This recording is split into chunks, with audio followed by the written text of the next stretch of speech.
প্রিয় বন্ধুগণ, আমরা মাহির কাছে আরো একটি গজল শুনবো। আশা করি আপনারা শুনবেন এবং ভালো লাগলে শেয়ার করে দিবেন। আর আপনারা অবশ্যই মতামত কমেন্টে জানাবেন কেমন হয়েছে। তো মাহি বলো।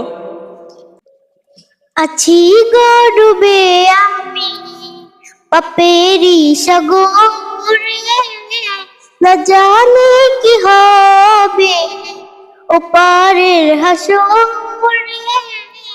আছি গো ডুবে আমি পাপেরি সাগরে, না জানি কি হবে ওপারের হাসরে। মুসিবত না পাই যদি, মুসিবত না পাই যদি, করুণা তোমার কবরের হাসরে। কি হবে আমার কবরের হাসরে, কি হবে আমার।